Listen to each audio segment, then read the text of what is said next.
ప్రభువైన యేసుక్రీస్తు నామములో మీ అందరికీ మరొకసారి నా వందనాలు తెలియజేసుకుంటున్నాను. ఈ రోజున మిమ్మల్ని కొన్ని ప్రశ్నలు నేను అడగాలనుకుంటున్నాను. దయచేసి మరి అందరూ కూడా కామెంట్స్ రూపంలో ఈ ప్రశ్నలకు నాకు సమాధానం కావాలి. ఎందుకంటే ఈరోజు క్రైస్తవ్యము మరి పరిస్థితులు చూస్తుంటే చాలా దారుణమైనటువంటి పరిస్థితిలో ఉంది. అయితే మరి బ్రతుకున్న మనము పరలోక రాజ్యం చూడలేదు, లేదా నరకాన్ని చూడలేదు. అలాగే చనిపోయినటువంటి వారు కూడా మరి నరకం ఇలా ఉంది, పరలోక రాజ్యం ఇలా ఉందని మనకి భూమి మీద ఎవరు కూడా తెలియపరచట్లేదు. అయితే ఇక్కడ భూమి మీద ఏది బోధించినప్పుడు కూడా మరి కొంతమంది ఏమో నరకానికి వెళ్తారంటారు, కొంతమంది ఏమో పరలోక రాజ్యానికి వెళ్తారు అని చెప్తూ ఉంటారు. అయితే బైబిల్లో చాలా స్పష్టంగా రాయబడి ఉంది. అయినప్పుడు కూడా మనకు ప్రత్యక్షంగా చూసి వచ్చిన వారు ఒక యేసుక్రీస్తు తప్ప మన బంధువులలో కానీ లేదా మన సంఘంలో కానీ ఎవరు కూడా మనకి ఇలాంటి విషయాలు ఇంతవరకు చెప్పలేదు. ఉన్నవని నమ్మడం వరకే, యేసయ్య కూడా చెప్పినవి ఉన్నవని నమ్మడం కొరకే, నమ్మామంతే, నమ్మవలసిందే. కాబట్టి కొన్ని విషయాలు నేను చదువుతాను.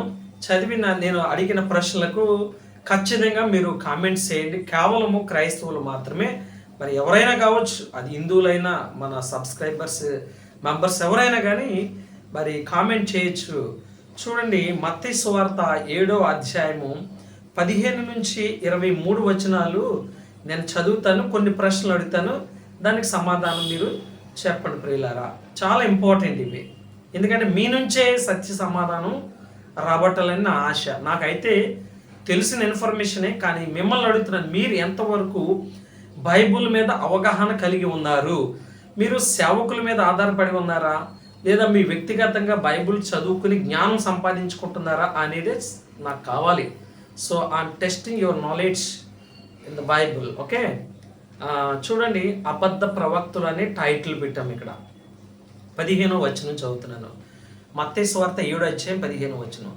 అబద్ధ ప్రవక్తలను గూర్చి జాగ్రత్త పడుడి అన్నాడు. అబద్ధ ప్రవక్తల గూర్చి జాగ్రత్త పడుడి అన్నాడు. ఎవరు అబద్ధ ప్రవక్తలు? నువ్వు ఎలా కనుగోగలవు వాళ్ళని? ఇది ప్రశ్న. ఎవరు అబద్ధ ప్రవక్తలు, వారిని నువ్వు ఎలా కనుగోగలవు అనేది నా ప్రశ్న.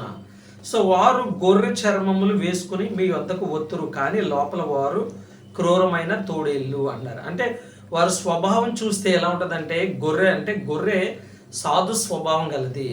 సో వారు ఇన్నర్లో, వారి యొక్క లోపల ఉన్నటువంటి మనసు ఎలాంటిదంటే తోడేళ్ళు లాంటిది, అంటే కన్నింగ్ నేచర్. తోడేళ్ళు అంటే చాలా కన్నింగ్ నేచర్ గలది అంటున్నాడు.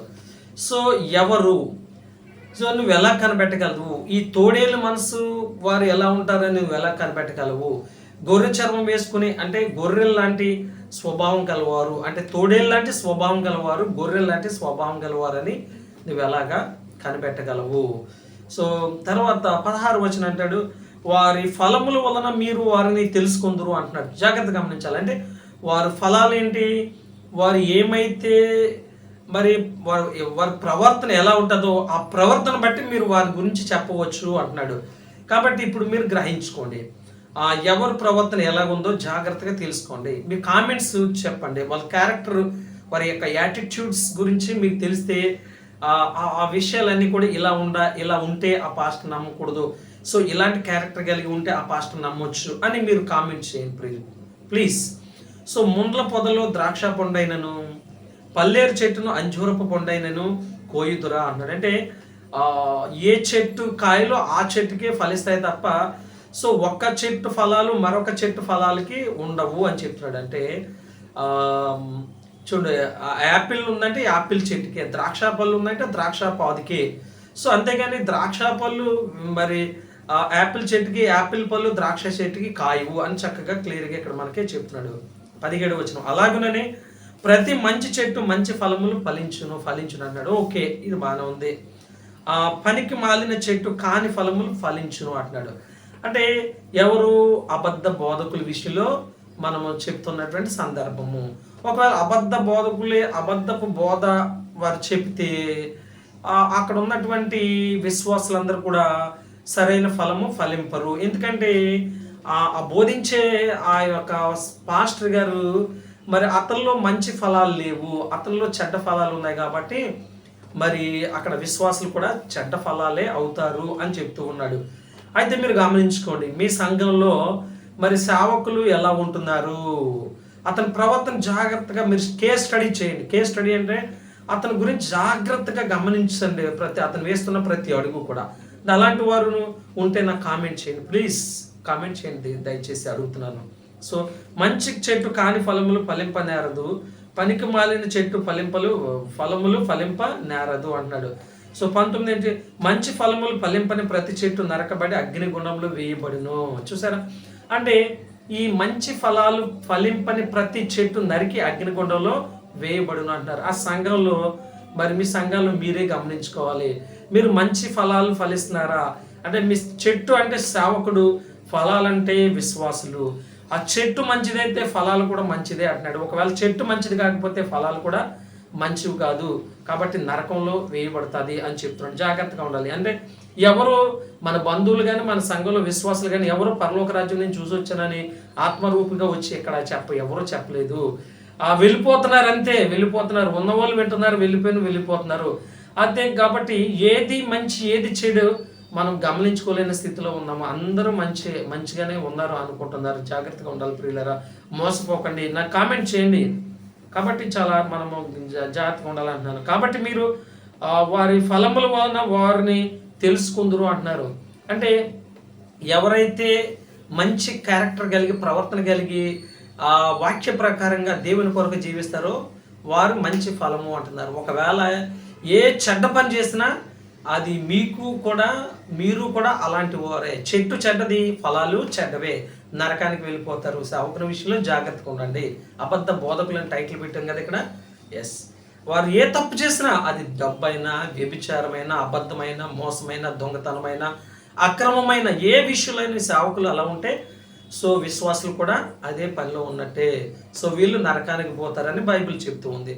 ప్రభువా అని నన్ను పిలుచు ప్రతివాడును పరలోక రాజ్యంలో ప్రవేశింపుడు కానీ పరలోకమందున్న నా తండ్రి చిత్త ప్రకారం చేయవాడే ప్రవేశించును అన్నాడు. అంటే మాటకి ప్రభువా నాకు అది కావాలి ఇది కావాలి అంటే అలాంటి వాడు దేవుని చిత్తమైనటువంటి వాడు కాడు, సరైనటువంటి విశ్వాసి కాడు. కాబట్టి మరి దేవుని చిత్త ప్రకారం ఎవరైతే చేస్తారో వాళ్ళే పరలోక రాజ్యం వస్తారంటే దేవుని చిత్తం ఏంటో మనము తెలుసుకుని దాని ప్రకారంగా నడుచుకోవాలి. అంటే మన క్యారెక్టర్, మన ప్రవర్తనని మార్చుకోవాలి అని చెప్తున్నాడు.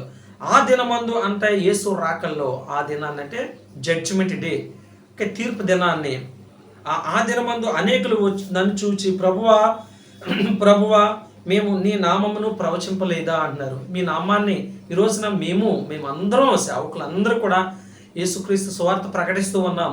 ఇందులో కొంతమంది ఏమంటున్నారంట, ఆ జడ్జిమెంట్ డే, ఆ తీర్పు దినాన్ని ప్రభువా మేము నీ నామమును ప్రవచింపలేదా అంటున్నారు. నీ నామమును దెయ్యములు వెళ్ళగొట్టలేదా అంటున్నాడు. ఒకడు ప్రవచించలేదని ఒకడంటే, దెయ్యాలు వెళ్ళగొట్టమని ఒకడంటే, నీ నామమును అనేకమైన అద్భుతములు చేయలేదా అంటున్నాడు. స్వస్థత కార్యాలు, అద్భుత కార్యాలు చూసారా చేయలేదా అంటున్నాడు. తర్వాత అని చెప్పుదురు అన్నాడు. చూసారా, అంటే వీళ్ళందరూ అది చేసాం ఇది చేసాం అంటున్నారు. కానీ దేవుడు ఎందుకో మరి ఈ కింద వచనంలో అసలు ఇష్టపడట్లేదు. చూడండి 23లో, అప్పుడు 23వ వచనం, అప్పుడు నేను మిమ్మును ఎన్నడూ ఎరుగను అక్రమము చేయవారులారా అంటున్నాడు. నా యొద్ద నుండి పొండని వారితో చెప్పుదును అంటున్నాడు. చెప్పుదును, ఆ దినం జడ్జిమెంట్ డే. సో అక్రమము చేయవారులారా అంటున్నాడంటే, అక్రమం అంటే ఏంటంటే చేయమన్న పని చేయకపోవడమే అక్రమము. మరి ఏం చేయాలి, వీరు ఏం చేస్తున్నారు అని మనం చూస్తే, దయ్యములు వల్లగొట్టే వరకు బ్యాచ్ అవుతుంది, దేశనామంలో అనేక అద్భుత కార్యములు చేయ ఒక బ్యాచ్ ఉంది, తర్వాత దయ్యములు అనేక అద్భుత కార్యములు అని స్వస్థతలు ఇలాంటివన్నీ చెప్తారు అని చెప్తున్నారు. ఇలాంటివి నాకు ఇష్టం లేదు. సో అక్రమము చేయవారులారు అంటారు. మరి ఏం చేయాలంటే, ఏం చేయాలో నేను గాడ్స్ డివైన్ కాలింగ్ అనే ఆ సబ్జెక్ట్ మీద మాట్లాడుతున్నాను. ఆల్రెడీ దేవుని యొక్క ఉన్నతమైన పిలుపు గురించి మాట్లాడుతున్నాను.